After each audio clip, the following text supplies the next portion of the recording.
আসসালামু আলাইকুম। শাকিস kitchen and ব্লগসে সবাইকে স্বাগতম। চলে এলাম নতুন একটি রেসিপি নিয়ে। আজ আপনাদের সাথে শেয়ার করব সাবুদানা আর আম দিয়ে একটি ডেজার্ট। প্রথমে আমি এখানে হাফ কাপ পরিমাণ সাবুদানা নিয়ে নিলাম। আর সাবুদানাটাকে পর্যাপ্ত পরিমাণ পানি দিয়ে সিদ্ধ করতে হবে, মানে পরিমাণে একটু বেশি পানি দিতে হবে। তারপর এটাকে আমি ভালো করে চুলায় দিয়ে রান্না করে নেব যতক্ষণ পর্যন্ত না ট্রান্সপারেন্ট কালার হবে। সাবুদানা কিন্তু একসময় রান্না করতে করতে কিছুক্ষণের মধ্যেই দেখবেন এটা ট্রান্সপারেন্ট কালার হয়ে যায়। ঠিক সে পর্যায়ে আমি সাবুদানাটা চুলা থেকে নামিয়ে একটি স্ট্রেইনারে ঠান্ডা পানি দিয়ে ধুয়ে নিব, যাতে করে আমি যখন ডেজার্টটা তৈরি করব সাবুদানাগুলো একদম ঝরঝরা থাকে, একটার সাথে আরেকটা লেগে না থাকে। দেখুন সাবুদানাগুলো অলরেডি ট্রান্সপারেন্ট কালার হতে শুরু করেছে। এদিকে আমি আম কেটে নিব। একটা আম খুব ভালো করে ছোট ছোট করে কেটে নিব। আর এই আমটা আমি ব্লেন্ড করে নেব। যেভাবে পারেন ছুরি দিয়ে অথবা বটি দিয়ে, যে যেভাবে সুবিধা হয়, তবে আমার কাছে এভাবে আম কাটতে সবচেয়ে সহজ মনে হয়, সেজন্য আমি বেশিরভাগ সময় আমগুলো এভাবেই কেটে থাকি। এভাবে কেটে তারপর একটা চামচ দিয়ে একটু ডিপ করে নিলেই কিন্তু সুন্দর মতো আমগুলো উঠে যাবে। ছোট ছোট করেই কেটে নিয়েছি। একটি বাটিতে এভাবে নিয়ে নিলাম একটা আম। আপনারা চাইলে কম বেশি করে নিতে পারেন। আমি যেহেতু হাফ কাপ সাবুদানা দিয়ে করব, তাই এখানে প্রায় 1 থেকে 1.5টা আম আমি অ্যাড করব। তারপর কেটে নেওয়া আমগুলো একটি ব্লেন্ডার জারে নিয়ে নিলাম। আমি এই আমগুলো ব্লেন্ড করে নেব। তা এখানে অ্যাড করে দিলাম মিষ্টির জন্য 2 থেকে 3 টেবিল চামচ পরিমাণ চিনি। আপনারা চাইলে এখানে কনডেন্স মিল্ক ব্যবহার করতে পারেন। তারপর আগে থেকে জাল করে রাখা 1.5 কাপ পরিমাণ লিকুইড মিল্ক, ব্যাস। সাথে আরও অ্যাড করে দিব 1/4 কাপ পরিমাণ গুঁড়া দুধ। এই গুঁড়া দুধের কারণে একটু ক্রিমি ভাব আসবে, খেতে ভালো লাগবে। খুব ভালো করে ব্লেন্ড করে আমি একটি বাটিতে ঢেলে নিলাম। খুব সহজ কিন্তু খেতে অসম্ভব টেস্টি। অবশ্যই ফ্রিজে রেখে ঠান্ডা করে খেতে হবে। সেই ব্লেন্ড করা আমের সাথে এখন ছোট ছোট করে কেটে রাখা কিছু আম আমি অ্যাড করে দিলাম। প্রায় হাফ কাপ পরিমাণ আম অ্যাড করে দিলাম।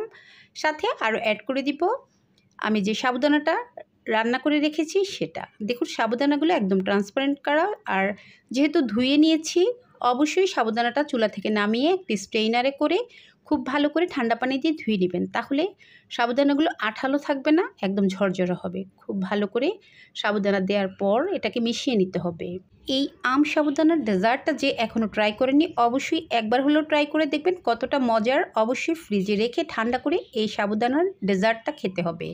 অসম্ভব মজার। যেহেতু সারা বছর আম পাওয়া যায় না, তাই আমের সিজনেই আপনাকে এই ডেজার্টটা করে বাসার সবাইকে চমকে দিতে হবে। আমি খুব ভালো করে নেড়েচেড়ে সাবুদানাগুলো আমের মিশ্রণের সাথে মিশিয়ে নিলাম।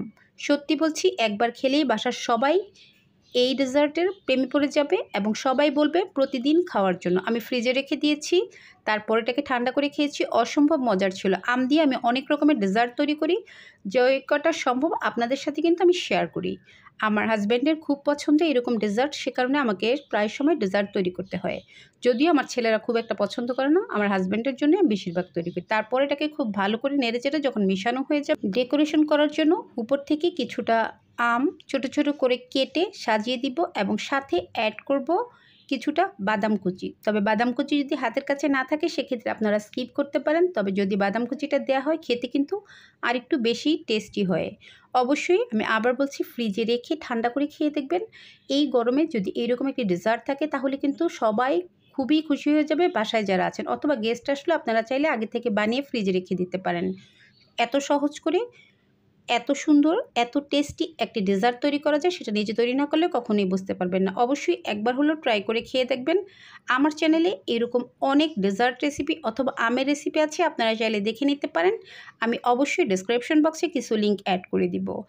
আমি কিভাবে পরিবেশন করেছি সেটাও আপনাদের সাথে একটু শেয়ার করছি। ঠিক এভাবে আপনারা বাটিতে অথবা গ্লাসে কিন্তু এটা পরিবেশন করতে পারেন। আমি ছোট ছোট 2টা বাটিতে পরিবেশন করে দেখাচ্ছি আমি কিভাবে এই আমের ডেজার্টটা পরিবেশন করেছি। প্রথমে বাটিতে আমের ডেজার্টটা নিয়ে তারপর উপর থেকে কিছুটা আম ছড়িয়ে দিয়েছি। আর এই পাকা আম দেওয়ার কারণে কিন্তু খেতে বেশি ভালো লাগে। আমরা সবাই জানি সাবুদানা কিন্তু যে কোনো ডেজার্ট তৈরি করলে খেতে খুবই ভালো লাগে। দেখুন মাশাআল্লাহ দেখতে কতটা সুন্দর হয়েছে। ঠিক এভাবে আপনি চাইলে বাসার সবাইকে চমকে দিতে পারেন। অবশ্যই অল্প সময়, অল্প খরচ এবং অল্প উপকরণে এইরকম ডেজার্ট তৈরি করা যায়। দেশীয়রা কিন্তু অনেক সময় এরকম সহজ রেসিপি দেখতে চান। আমি আপনাদের সাথে সহজ করি সব রেসিপি চেষ্টা করি শেয়ার করতে। যদি আমার আজকের এই আম সাবুদানা ডেজার্ট আপনাদের কাছে একটু ভালো লেগে থাকে, please like, comments and share করে দিবেন, সাবস্ক্রাইব করে দিবেন এবং পাশে থাকা বেল আইকনটি ক্লিক করে দিবেন। সবাই ভালো থাকবেন। ধন্যবাদ।